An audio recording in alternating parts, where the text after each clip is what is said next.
en la nube no. Bueno, no hay opción, no me deja guardarla en otro lado. Bueno, va a quedar guardada ahí. Escúchenme. Bueno, buenas tardes a todos y disculpen el pasaje de organizador. Yo mientras tanto tomé asistencia, mientras ustedes estaban terminando sus clases de inglés, algunos todavía me faltaron, después les pregunto, pero no quiero demorarme y quiero comenzar con el tema de la clase de hoy. Bueno, recuerden que la unidad 3 la hemos terminado, sí, les voy a dar una actividad después integradora, para la semana, en la semana se la voy a subir, y mientras terminamos de ver esta unidad nueva que vamos a empezar, es una unidad temática que está referida a lo que es, ¿me escuchan bien?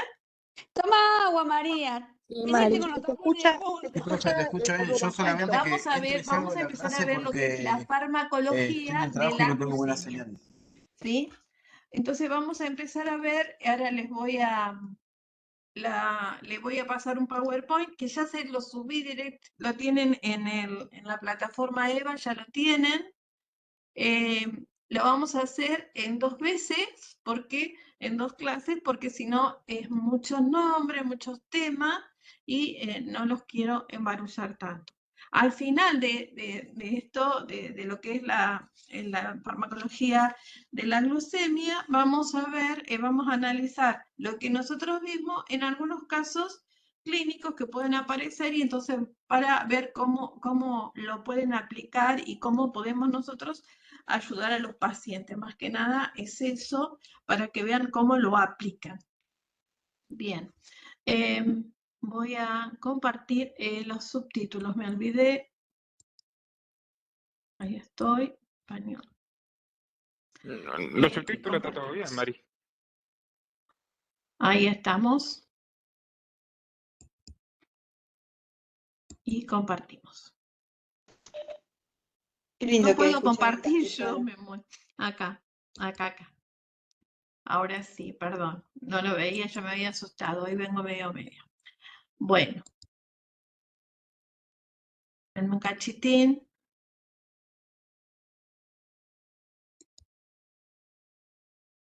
Me fue. Inicio. Bien.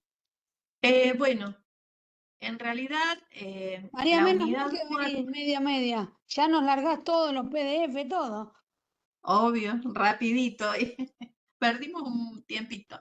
Bueno, lo que vamos a ver fíjense que esta unidad 4 no solamente es lo que es la farmacología de la glucemia, sino vamos a ver también la parte de metabolismo óseo y también la farmacología que se utiliza en las distintas patologías de tiroides.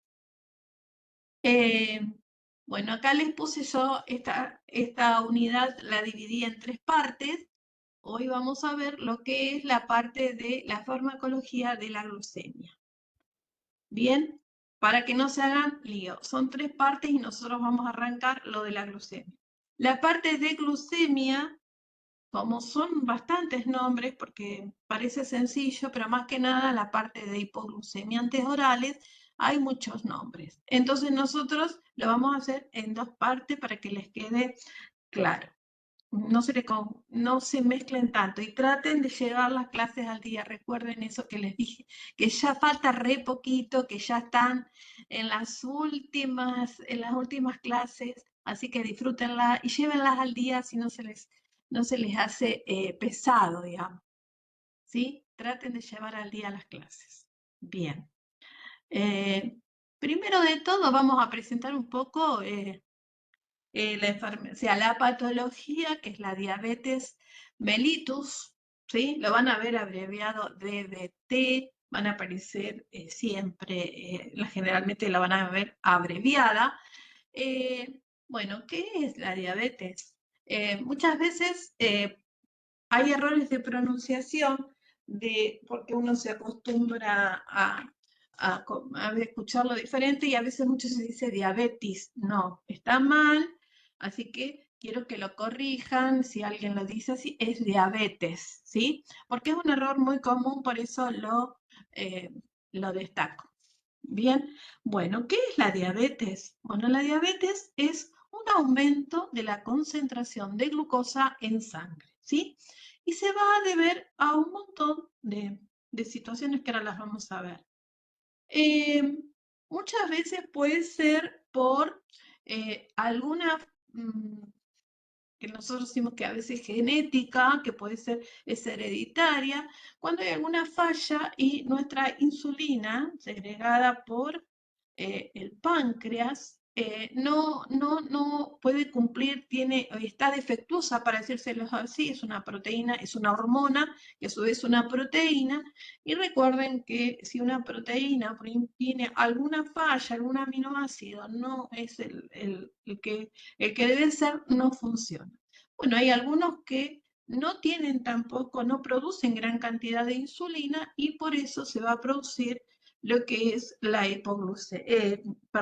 la hiperglucemia en este caso, porque es el aumento de la glucosa en sangre. Acá les puse bien sencillito, para Sol que se queja, que es mucho. Acá les puse bien sencillo que los tipos. La diabetes tipo 1 es el paciente que nosotros llamamos insulino dependiente. Pero Ese María, ¿cómo no me voy a paciente, por quejar? algún motivo, su páncreas no puede producir insulina. O a veces produce, pero no la cantidad necesaria, o esa insulina es defectuosa y no puede cumplir su acción.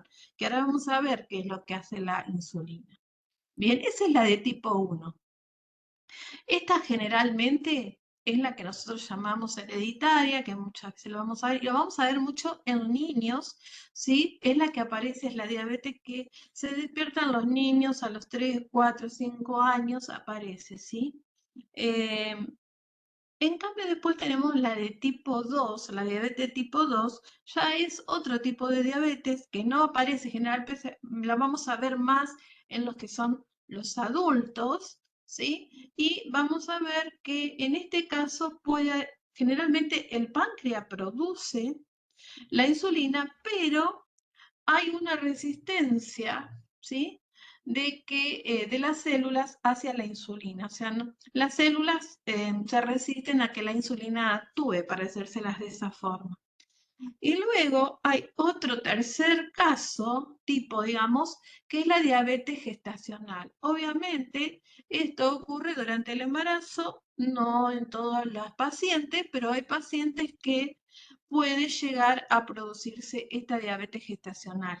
Muchos de estas pacientes, lo que pasa con ellas es durante el embarazo se controla su glucemia y luego del embarazo se normaliza, en algunos casos se normaliza y continúa su vida normal sin tener ningún niveles elevados de glucosa, sin tener diabetes, y en otras continúa con medicación, con insulina, dependiendo, ¿sí?, de la diabetes que presente esa paciente embarazada, ¿sí? Cuando estoy hablando después del embarazo. Pero siempre hay que Creo que controlar. mi mamá lo tuvo a eso, la diabetes gestacional. Se pinchaba Tu mamá, y vale, ponía la vos sos, insulina. te escucho Claro, bajito. era para prevenir al bebé que no tenga diabetes cuando nazca, creo. Pero Sí, ahora ya no lo usa más. normalizó. A Claro, veces le lleva algunos meses, algunas enseguida, pero bueno, lleva siempre 2 o 3 meses en normalizarse y otras que van a continuar porque ya tienen la diabetes declarada. A veces lo que tiene la diabetes que es un poco silenciosa, es silenciosa, ¿sí? Porque no es como otra cosa que me duele algo, no me duele nada, no siento nada. Hay algunos síntomas que pueden aparecer, pero no, muchas veces no llaman la atención. Si yo no controlo la diabetes, voy a tener que, ahora vamos a ver que hay un montón de complicaciones que son muy serias, ¿sí? Entonces, de ahí está la importancia de los cuidados que hay que tener con esta enfermedad. Bueno, acá está un poquito lo mismo que les acabo de decir. Primero que no, de tipo 1, cuando no produce insulina o hay una deficiencia de insulina.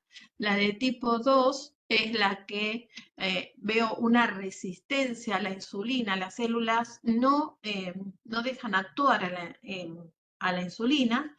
Y después tenemos la diabetes gestacional, que es lo que le acabo de decir. Por ejemplo, acá cuando nosotros siempre vamos a ver y vamos a tratar de ver cómo, si con hábitos saludables, puedo hacer que la diabetes revierta. En el tipo 2 sí se puede, tipo 1 no.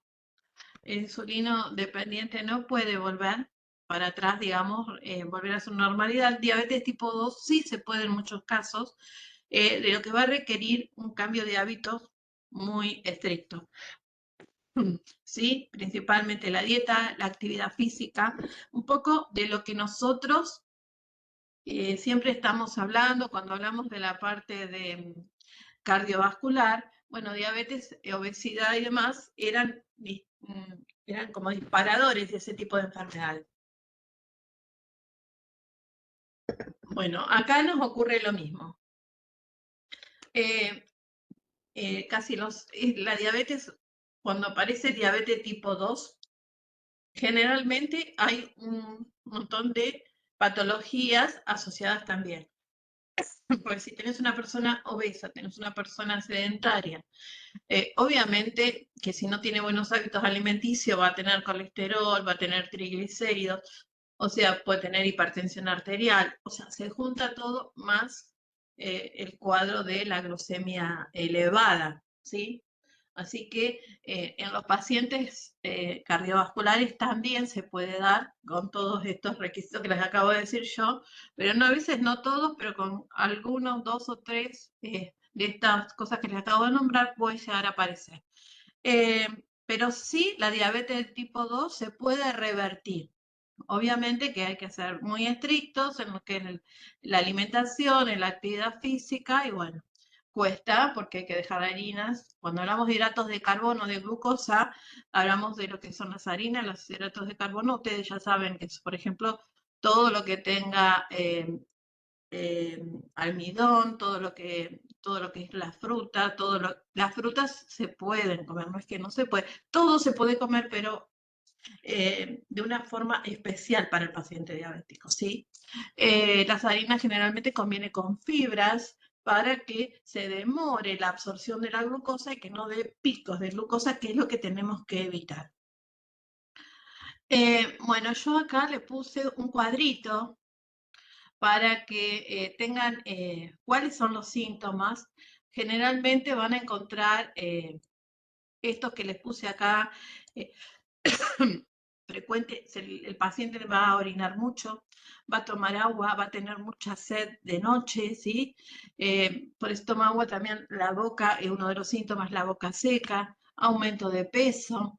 Bueno, la cicatrización de los pacientes de diabetes es una de las cosas más preocupantes porque tienen una cicatrización más lenta. Claro, Después por eso se aparecen tienen que cuidar los pies y las manos. las manos, los pies, o sea, porque muchos empiezan, a veces una tontería, se cortan las uñas. Muchas veces el paciente diabético con las neuropatías no tiene mucha sensibilidad. Muchas veces también nos van a aparecer en la farmacia pacientes que se queman con la bolsita de agua caliente, ¿sí? Porque no tienen sensibilidad. Se ponen una bolsita de agua caliente, los mayores en especial, y no sienten y después tienen el pie todo quemado, para que ustedes vean las consecuencias que puede tener, ¿sí? Bueno, No, mi abuela tenía y le agarró la vista, casi ciega estaba. sí. Retinopatía se llama diabética. Todos los pacientes diabéticos tenemos que ir al oftalmólogo, hacernos controles para ver cómo está nuestra retina, si está afectada o no.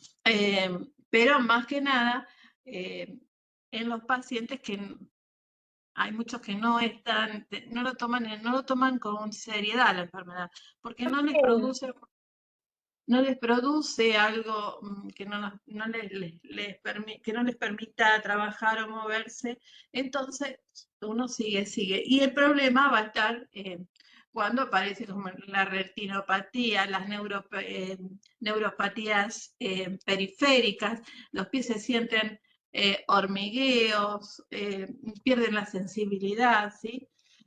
Bien.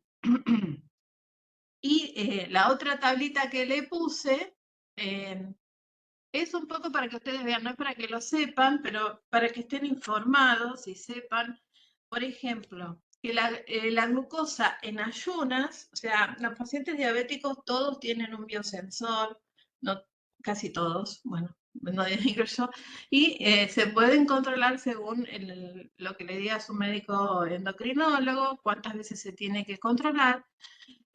Pero bueno, una glucosa en ayuna, que normalmente cuando ustedes se hacen euglucemia, porque a veces les pueden hacer el término la glucosa, cuando ven en el laboratorio es glucemia, siempre es en ayunas. Esas glucemias tienen que ser mayores a 7, pero no mayor de 100, ¿sí? O sea, de 7 a 100 miligramos por decilitro, ¿sí? Eso lo van a ver ustedes cuando se hacen los análisis. Yo me hago un análisis, supónganse que yo me hago un análisis, me lo hice esta mañana, no tuve 8 horas ni 12 horas de ayuno, pero anoche comí una buena torta o comí helado. Puedo tener riesgo de que ahí no me dé una glucemia de 70, me puede llegar a haber dado 110. Bueno, ya ahí hay que encender las alarmas para ver qué está pasando. Si es que tengo algún problema con mi insulina, no estoy funcionando, el azúcar no ingresa, o sea, la glucosa no ingresa a las células, algo está pasando, ¿sí? Entonces eso hay que tenerlo en cuenta. Y después, bueno, después postpandrial, que normalmente llamamos la glucosa postpandrial, después de 2 horas de haber comido algo, tengo que tener mayor a 200, ¿sí? Pero acá hay un detalle que también se los cuento, que es la hemoglobina glicosilada o glucosilada. Es un laboratorio que se hace en los pacientes que tienen cualquiera de estos 3 tipos de diabetes, y eso me da un promedio de mi glucosa alrededor de 2 a 3 meses, ¿sí? 3 meses para atrás yo sé cómo estuvo mi glucosa. Y si ese valor es mayor o igual a 6,5, significa que puede ser que tenga diabetes porque ya es alto ese valor. Tengo que tener menor a 6,5 la glicosilada. Sí, Sol, te vi. Bueno, acá están un poco las complicaciones para que ustedes las vean. No necesariamente necesitamos saber, que ustedes en esta materia saberlas, pero tienen que tener un poco de idea ante las consultas de los pacientes, ¿sí? Entonces, el no tener controlada la glucosa nos puede llevar a la retinopatía, como recién dijo Rocío, eso puede llegar a pasar, úlceras que no cicatrizan, amputaciones, el tema del pie, una uña mal cortada muchas veces va a llevar a una amputación del pie. ¿Por qué? Porque ese paciente al lastimarse se genera una infección porque tiene su glucosa muy elevada. Primero, yo les digo, se corta la uña, un detallecito, una cosita mínima, que muchas veces uno lo minimiza y demás, pero puede producir una infección que terminamos con una amputación. Muchas veces los pacientes diabéticos empiezan con una amputación en el dedo, después el pie, después la pierna. Es así como va ocurriendo, y uno dice, no se podría, eh, se podría evitar, sí, con controles se puede evitar. Después, bueno, una de las cosas que afecta a los pacientes diabéticos puede llevar a tener insuficiencia renal, por eso está el tema de diálisis, o puede presentar un coma diabético si el azúcar es muy, muy alta. Lo vamos a ver los casos de los pacientes con el azúcar muy alta, cómo los vamos a tratar. Bueno, acá es un poquito lo que les acabo de decir, esto después mírenlo. Y aparte les agrego, bueno, el paciente diabético, no solamente lo que vimos de la retina, lo del riñón, lo de la neuropatía, ¿sí? La pérdida de sensibilidad, del hormigueo que puede llegar, sino que tenemos otras cosas que son muchas más importantes también, que es, obviamente, la parte del, perdón, de los accidentes cardiovasculares, ¿sí? También la hipertensión. Recuerden lo que yo les dije, que cuando vimos farmacología cardiovascular, todos, ¿se corta o fui yo que hablé medio como cortado? No, a mí no se cortó. Ah, bueno, entonces fui No, yo se que cortó. Bueno. Entonces, la parte del cerebro, o sea, está expuesta a todo lo que sean accidentes cerebrovasculares, la parte cardiovascular también. O sea, tener diabetes nos va a hacer más propenso a tener alguna de estas complicaciones, ¿sí? Bueno, la parte de la parte de las piernas también, como uno por ahí lo dice, la parte de la circulación, la falta de sensibilidad que tiene el paciente, es por eso que se terminan amputando a veces un dedo, porque la infección empieza en un dedo, después no se cura y continuamos hasta que hay que amputar. Bueno, lo que les conté acá de resistencia a la insulina, esto es en pacientes, en realidad aparece esto en prediabetes, puede aparecer en antes de declararse la diabetes tipo 2 o teniendo diabetes tipo 2. ¿Qué es que? Bueno, las células, acá está el dibujito que me lo puse, es infantil, pero me pareció que era fácil para que ustedes puedan entender qué es lo que ocurre normalmente con las células cuando hay glucosa, digo azúcar para que ustedes también lo incorporen, porque muchas veces uno dice, bueno,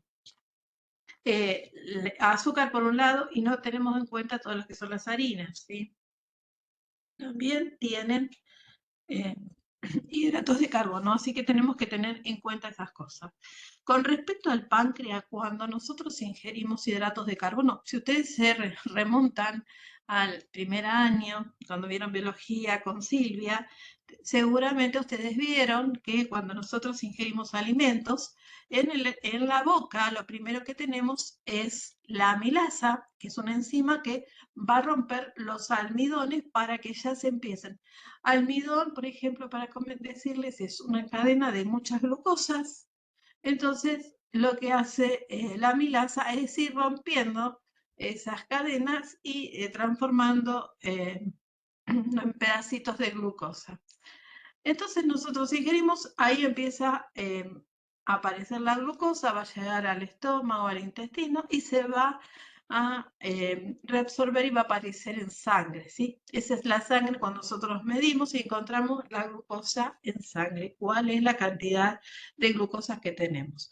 Si nos tomamos recientemente y apenas terminamos de comer algo, vamos a tener elevado porque obviamente esa glucosa se está distribuyendo, va a llegar a las células, va a ingresar a la célula, siempre y cuando haya insulina presente. La insulina lo que va a hacer es que le va a permitir entrar a la glucosa en la célula. ¿Para qué necesitamos nosotros que la glucosa está dentro de la célula? Para que lo transforme en energía, ¿sí? Que lo transforme en ATP, adenosintrifosfato, que se deben acordar, lo deben haber visto. Entonces, bueno, acá en el dibujito yo ingiero algo de comida, una galletita, supónganse, un alfajor, vamos a hacer un poco más. Automáticamente esa glucosa que tenía el alfajor, después de hacer la digestión, se va a transformar en glucosa que va a estar circulando en el torrente sanguíneo. Cuando está alta la cantidad de glucosa, nuestro páncreas, ¿qué va a hacer?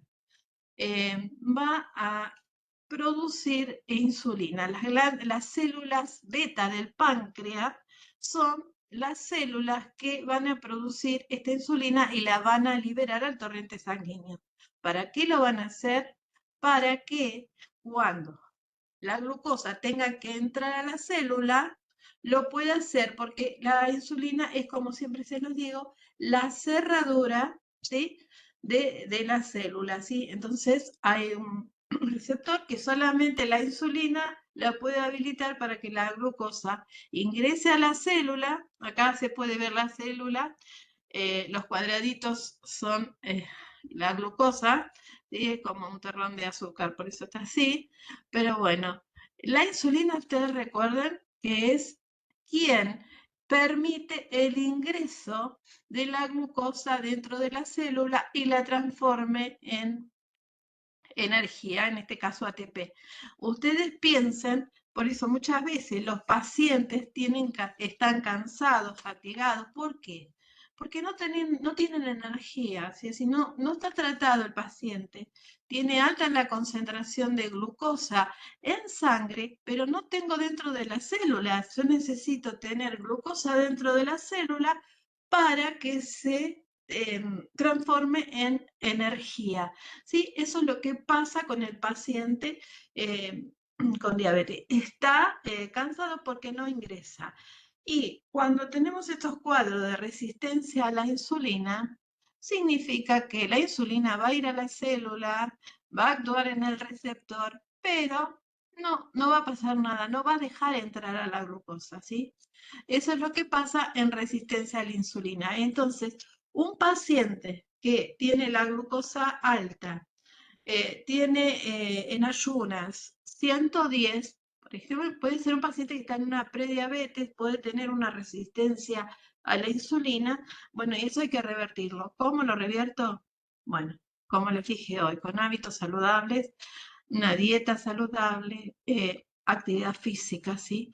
Eso es lo más importante, ¿sí? Y controlarlo. Por ahí se necesita medicación, que después vamos a ver, y si llega a ser de tipo 1, obviamente que lo vamos a tratar con insulinas, y muchas veces las de tipo 2 no solamente no responden a lo que son los hipoglucemiantes orales, y a veces hay que ayudarlo con alguna insulina porque el paciente no responde con hipoglucemiantes orales. Si no, normalmente con hipoglucemiantes orales, o sea, con comprimidos, yo puedo controlar lo que es la diabetes tipo 2. ¿Sí? Pero el paciente tiene que colaborar mucho en lo que son los hábitos saludables.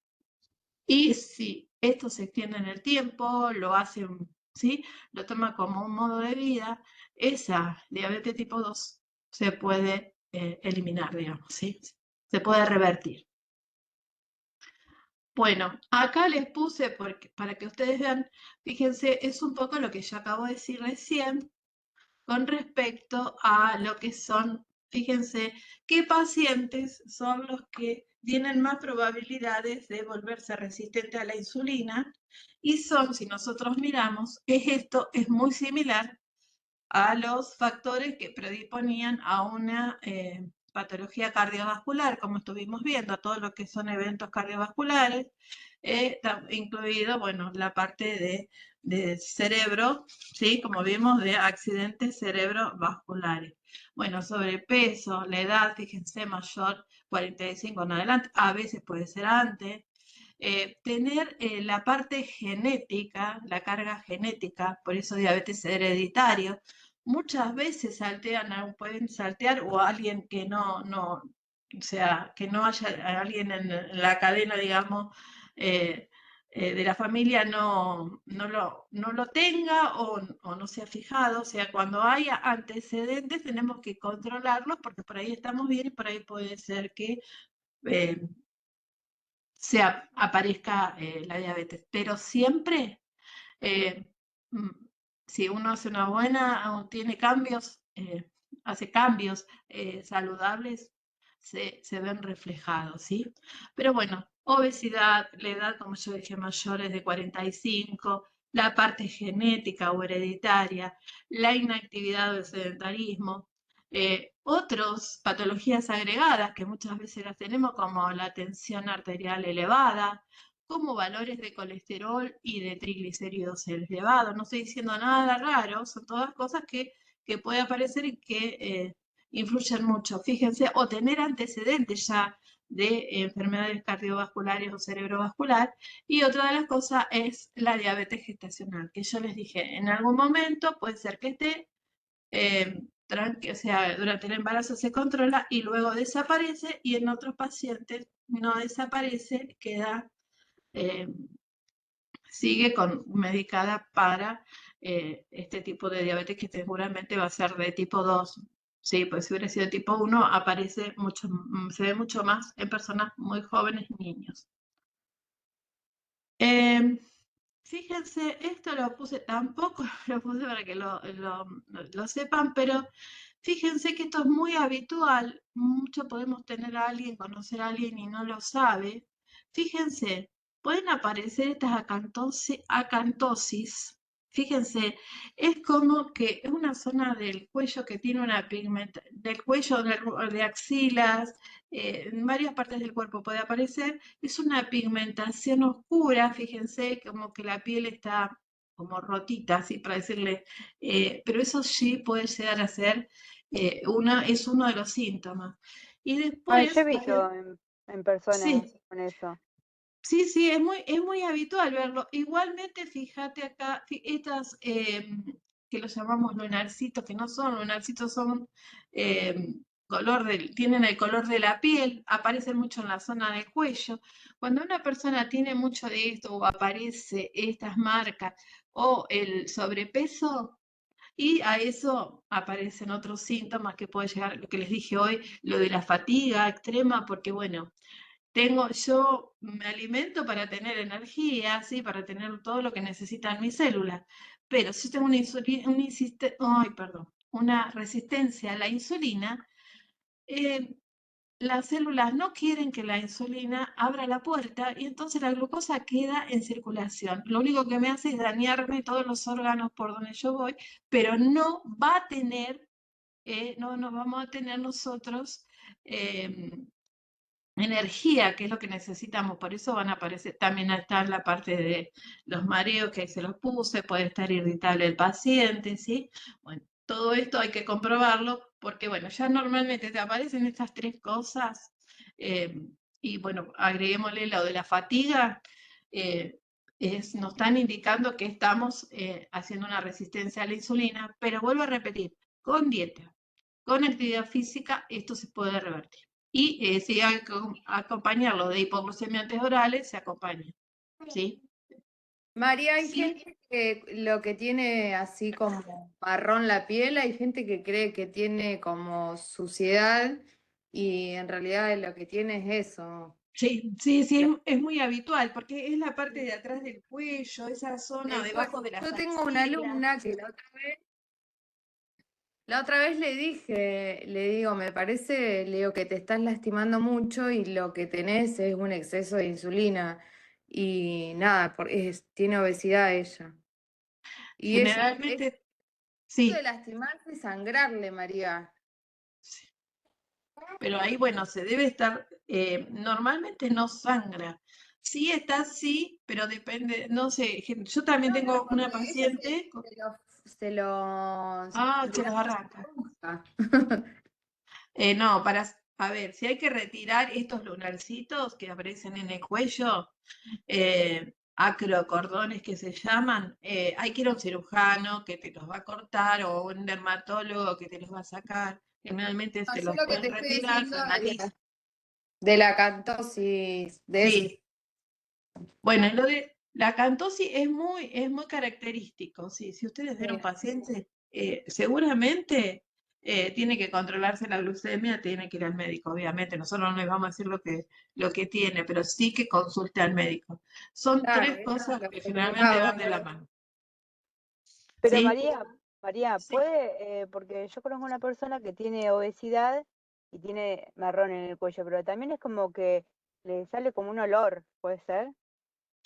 Bueno, Olor ahí de las hormonas o algo, ¿no? A ver, depende de No la puede obesidad. Si vos me estás hablando de una persona que tiene una obesidad mórbida, yo te digo porque tengo pacientes que lo he visto. Sí, tiene una obesidad muy importante. Entonces, cuando, por ejemplo, la parte del cuello se le hace como un pliegue y en ese pliegue se junta humedad. Es por eso el olor que puedes llegar a sentir, pero Claro. no por este tema, ¿sí?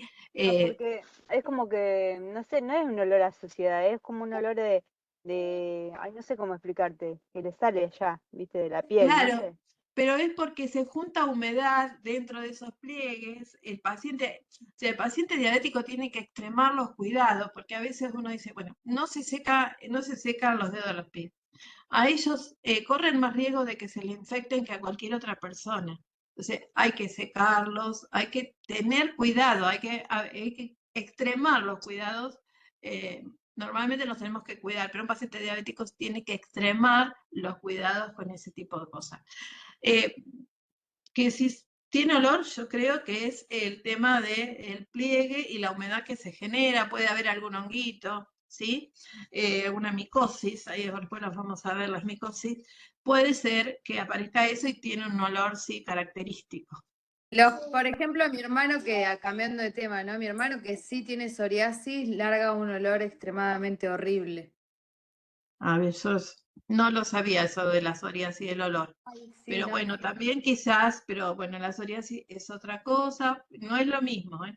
Pero por sí eso es un otra cosa autoinmune, nuclear. sí. Sí, no te escuché, Laura, justo me hablaste. No, que dije que no es, viniendo al caso de que no es nada que ver con esto, pero di el ejemplo de mi hermano que tiene Sí, psoriasis, sí larga y olor. tiene olor. Pero de Hace hecho, olor la secreción. mi alumna y la verdad que no larga olor, sino que ella piensa que es suciedad y se lastima de tanto fregarse, nada más. Eso Claro, quería porque decir. a veces en el verano, si uno se quema mucho, puede llegar a aparecer en algunos lugares, pero no es lo mismo. Esto es como que está, aparte, no es suave la piel, es como que está más Es como como gruesa. rústica, como seca, ¿sí? Bueno, eso es otra de las cosas que estos pacientes requieren de una hidratación, pacientes diabéticos de hidrataciones de todo tipo. Con las cremas también a full, pero bueno, el tema de la micosis también es un paciente propenso a la micosis, ¿sí? Más que nada en los pliegues. Igualmente estábamos hablando de pacientes que tienen una obesidad mórbida importante, ¿sí? Porque un paciente obeso no necesariamente va a tener un pliegue en la nuca o en el cuello, ¿sí? Puede estar gordo, o sea, obeso, no vamos a tener gordo, pero no necesariamente va a tener pliegues que pueda llegar a pasar eso. Bueno, este tema un poco también van a ver que, o sea, va muy de la mano con lo de cardiovascular, porque generalmente el paciente que va a presentar una resistencia a la insulina, que serían los primeros pasos para llegar a la diabetes, van a tener generalmente un síndrome metabólico que nosotros lo llamamos a todo paciente que tenga hipertensión, que tenga colesterol, triglicéridos altos, ¿sí?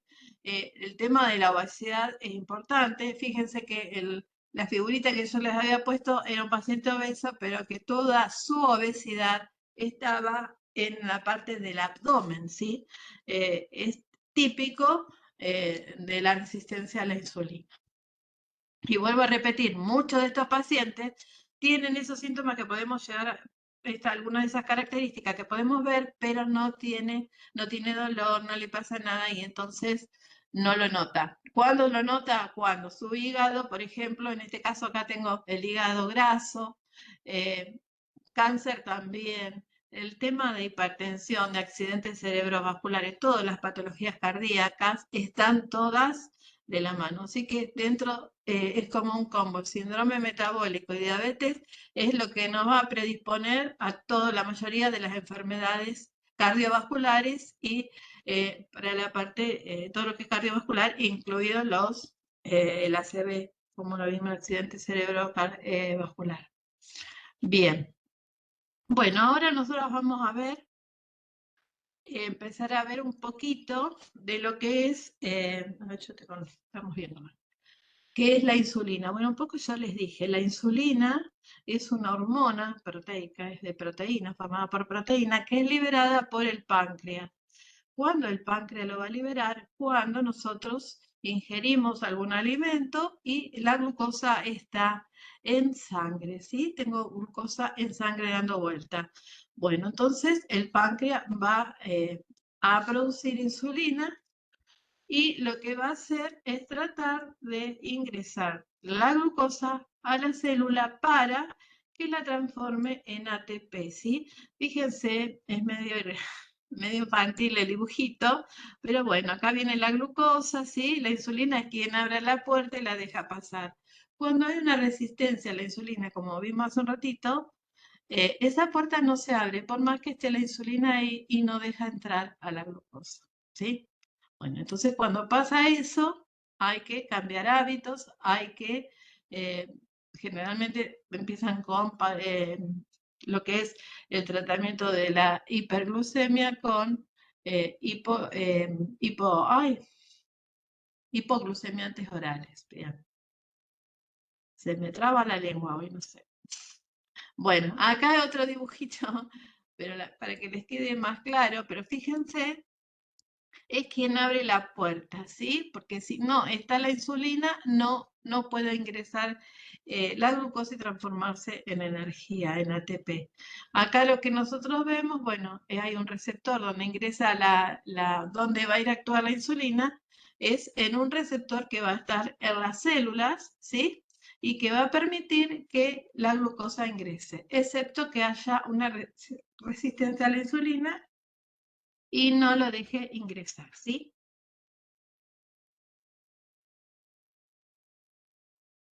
Bueno, esto es un poco lo que yo acabo de decir. Me gustaría que lo puedan leer, porque esto no es farmacología, porque es la base y no trato de no darles tanto para que no se compliquen, pero fíjense que acá, bueno, está como una vez que uno ingiere el azúcar, es lo que acabo de decir yo, del intestino o del estómago pasa a circulación, lo detecta el páncreas, produce la insulina, ¿sí? Y la insulina lo que va a hacer es abrirle la puerta de la célula a la glucosa para que se transforme en energía.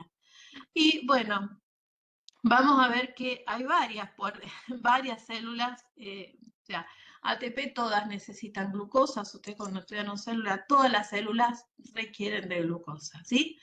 Pero bueno, hay algunas que esa glucosa la pueden llegar a almacenar, ¿sí? Acá tenemos, por ejemplo, una célula muscular, tenemos las células, el hígado también, las almacena como glucógeno, ¿sí? Y las células grasas, ¿sí? Los adipocitos. Ahí también, ellos también guardan la glucosa, ¿sí? Bueno, esto está todo lo que es la función, nada más que lo que no es patológico, ¿sí? Es la función fisiológica y no es patológico. Patológico es cuando tenemos el problema de o no tengo insulina y no puede ingresar a la célula la glucosa, o tengo y no la dejamos actuar, nuestras células no la dejan actuar porque hay una resistencia a la insulina. Y ahí está el problema donde se producen todas esas complicaciones debido a que la glucosa no puede ingresar a lo que es la célula y transformarse en energía. Bien, bueno, esta es una evolución para que ustedes vean. El primero es normal, ¿sí? Es un paciente normal, aparece la glucosa que quiere entrar a las células, ¿sí? Y el páncreas produce, desde sus células beta, produce la insulina y bueno, el receptor le abre la puerta a la glucosa. Pero después nos aparece la resistencia a la insulina. Sí, mi páncreas produce un montón de insulina, pero no abre la puerta, ¿sí? La insulina va, pero no abre la puerta y no ingresa la glucosa. Así que yo me hago un control con un biosensor, voy a tener glucosa alta.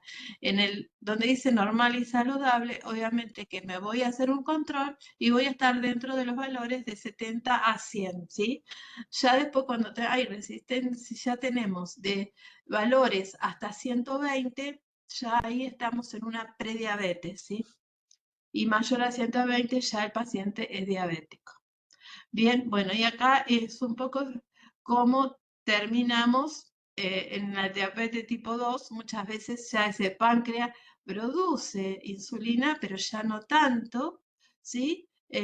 Menos cantidad de insulina, o sea que nos va a faltar insulina y a su vez no va a poder ingresar a la célula porque esa insulina que es poca tampoco le puede llegar a abrir la puerta y en ese caso ya estaríamos en una diabetes tipo 2. Ahora, cuando hablamos de tipo 1, directamente no tengo insulina o la poca insulina o es muy escasa o la poco que tengo no es efectiva, sí, no tiene eficacia.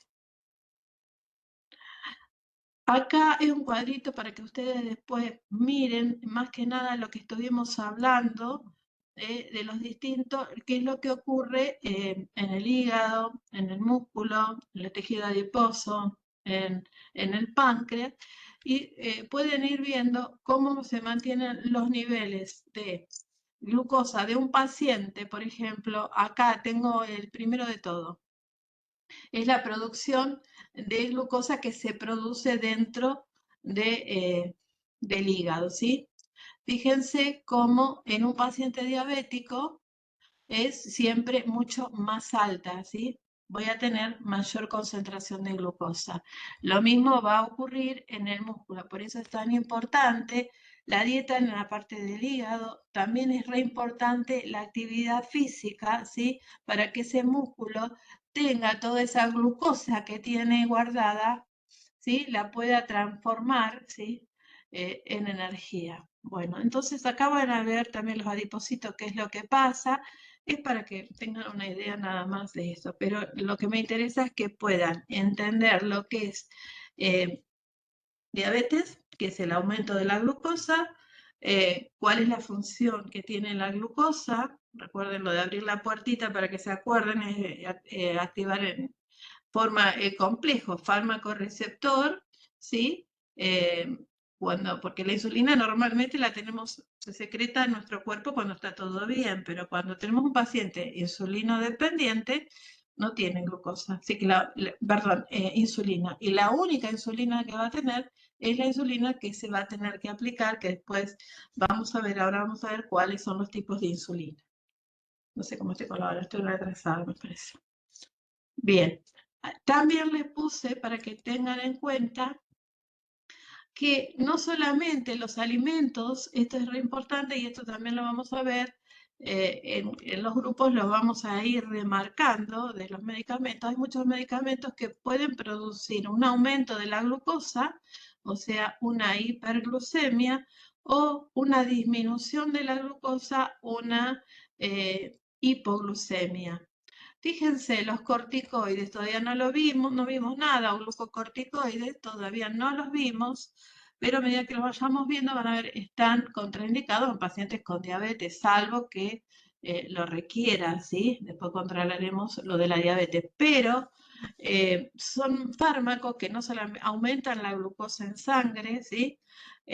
También producen hipertensión arterial porque producen edemas y producen retención de electrolitos. Entonces, es por eso que aumentan las concentraciones de glucosa.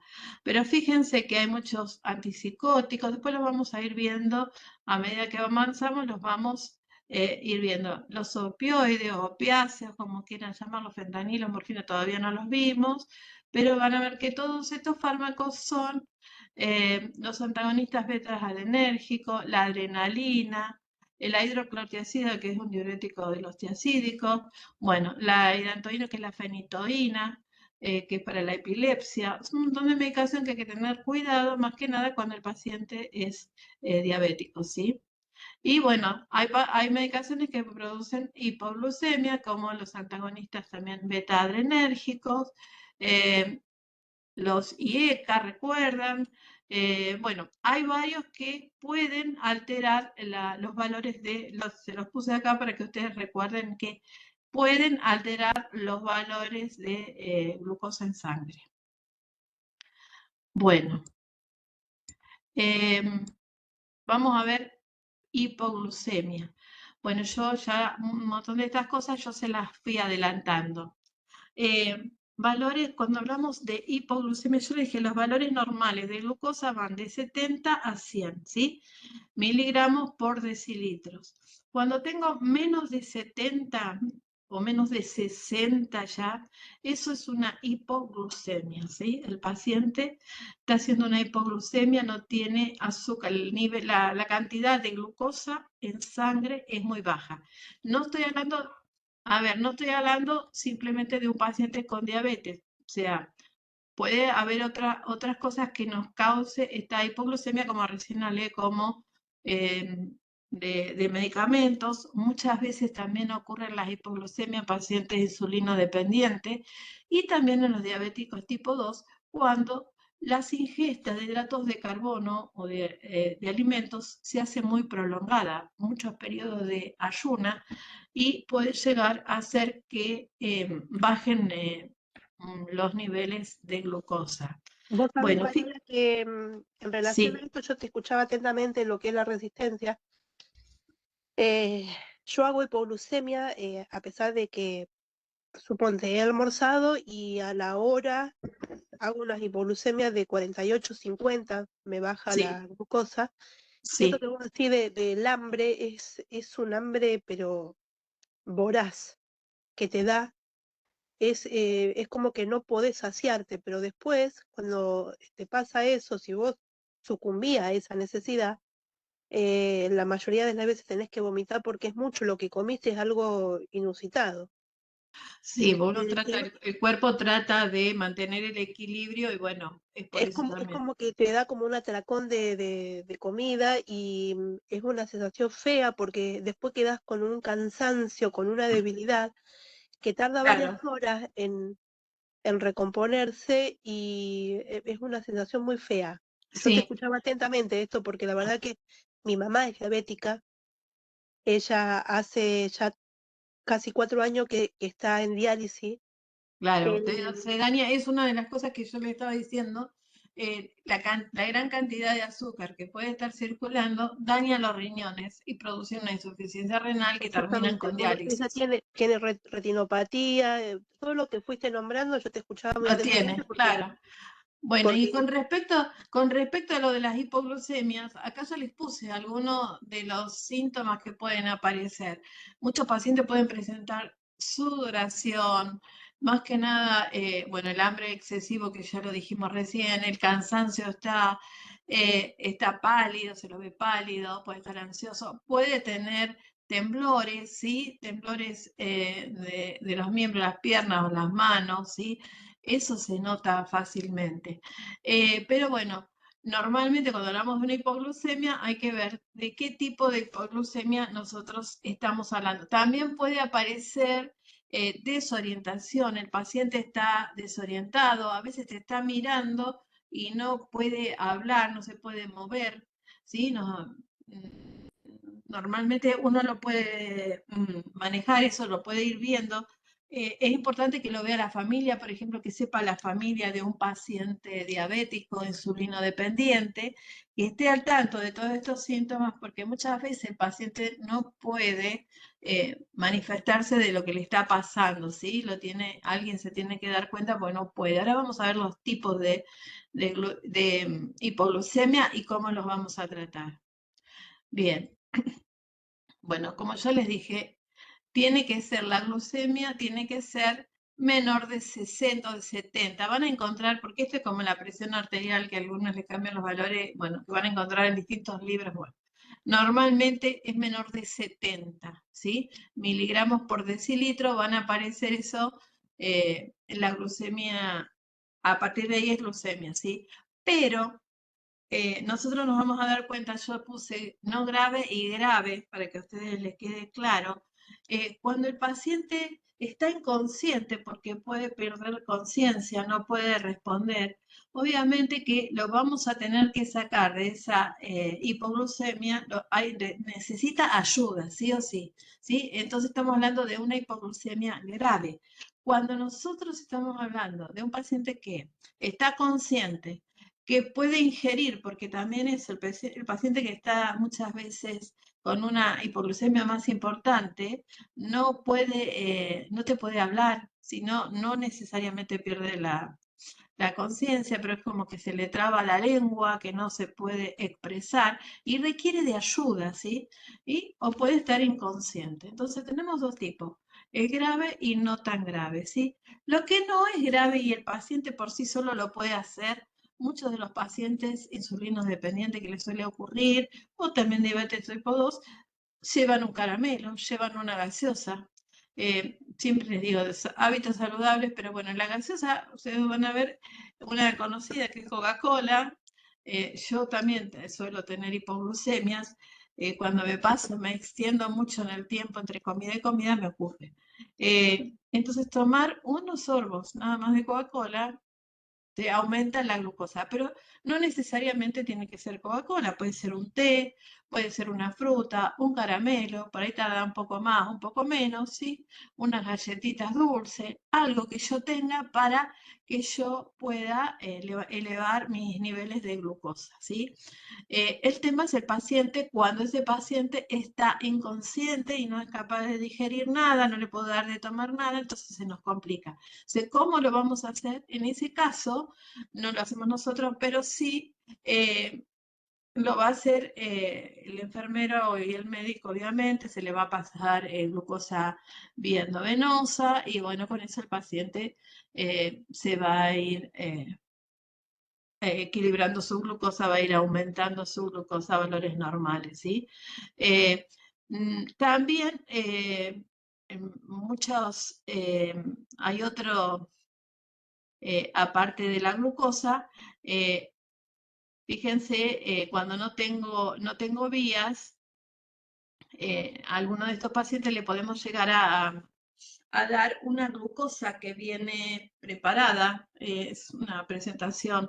Acá no se alcanza a ver bien, pero Eso te iba a decir, María, porque yo lo uso cuando hago muchos kilómetros, ¿viste? Corriendo. sí, bueno, lo Cuando usan hago mucho. 20 kilómetros, por Sí, ejemplo, uso los geles, eso, para que no se me baje el claro, azúcar. claro.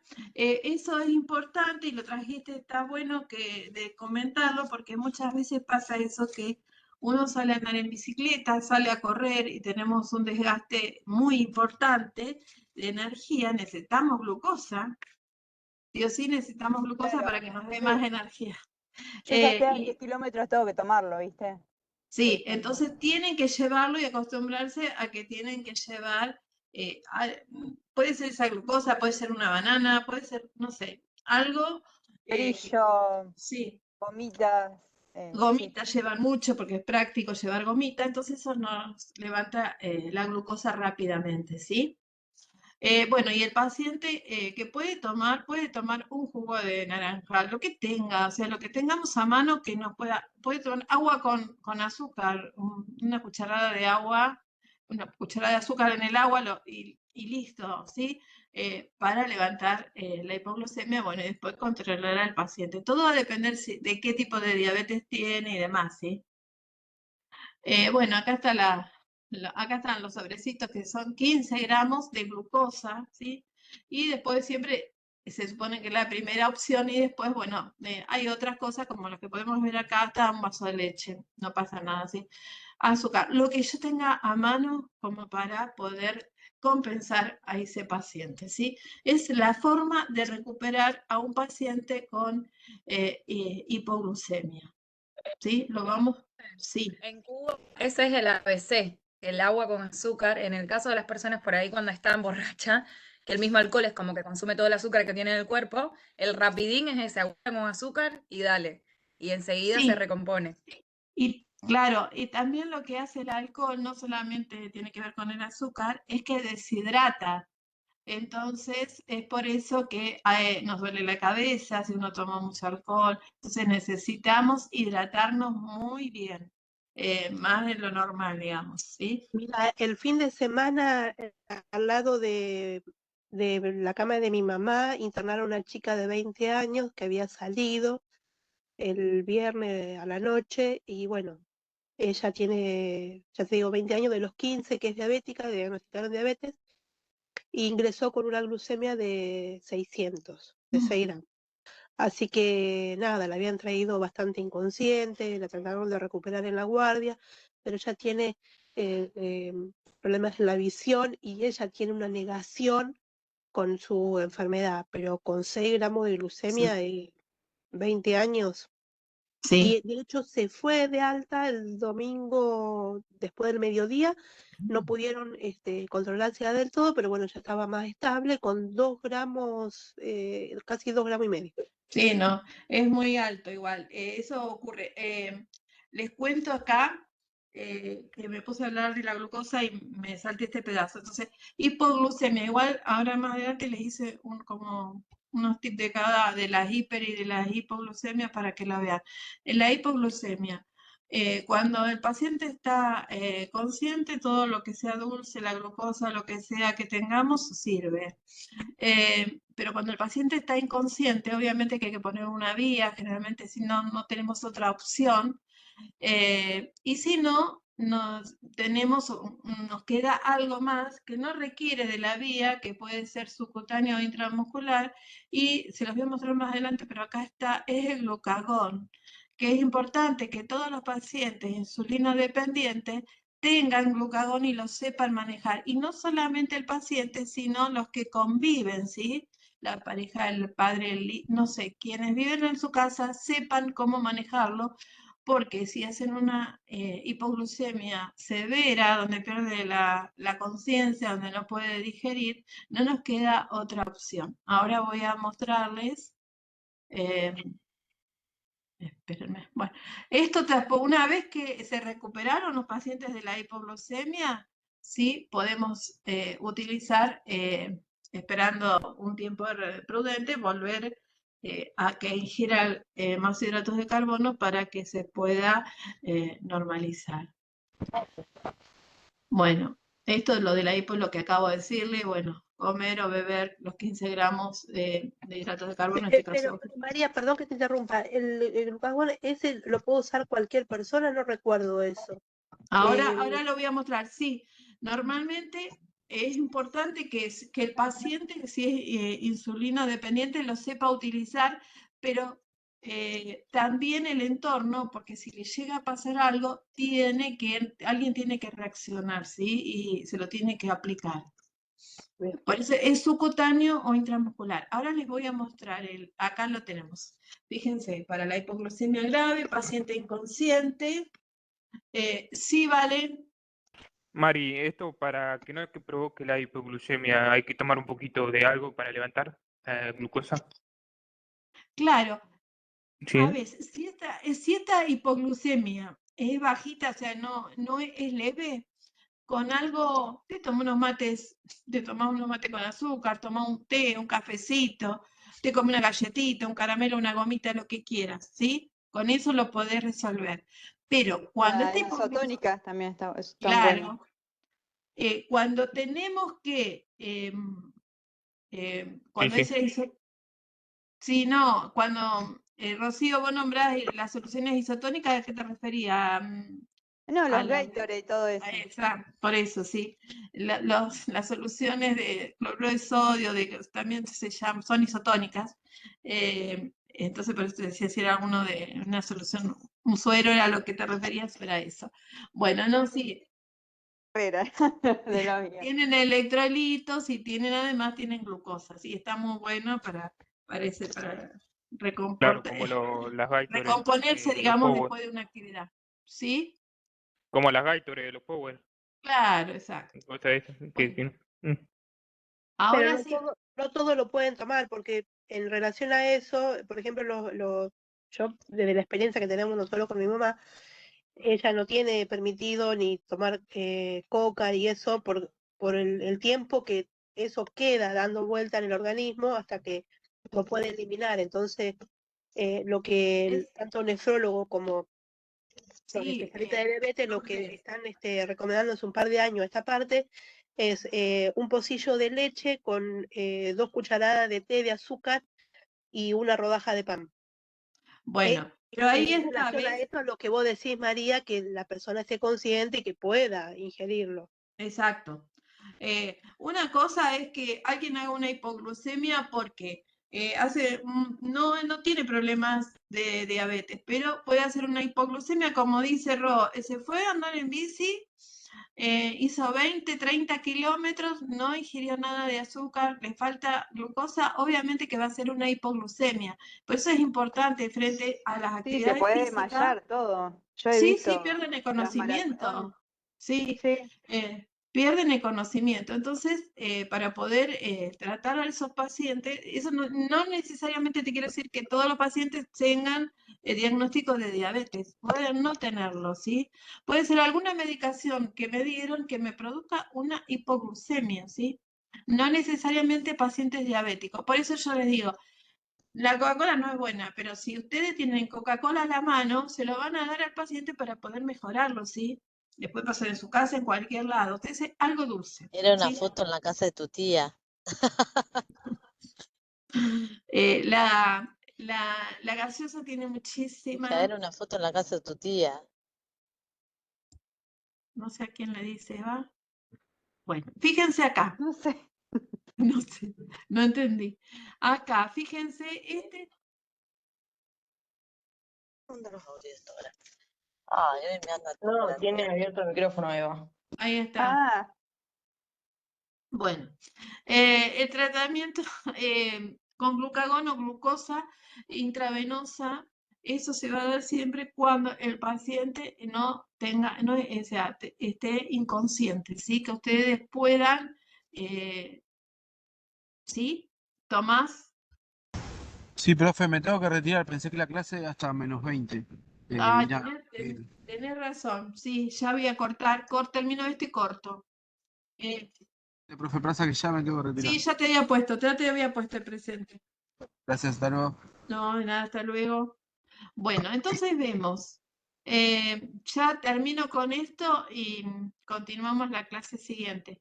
Pero para que les quede claro, el glucagón lo voy a utilizar para los pacientes que sufran hipoglucemia, generalmente los que son insulino dependientes, tienen que tener siempre esto. Y es importante que alguien esté con ellos que lo sepa usar, ¿sí?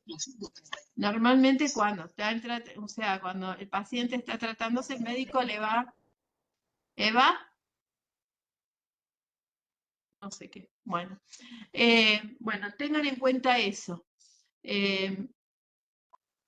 Que alguien lo sepa usar, espérenme que, bueno, acá hay no, lo dejo acá porque si sigo, dejamos acá y La verdad que espérenme ni un cuenta me di que ya había pasado el tiempo. Yo Mari, tampoco. eso no, nunca lo había visto, el estuche naranja con la insulina.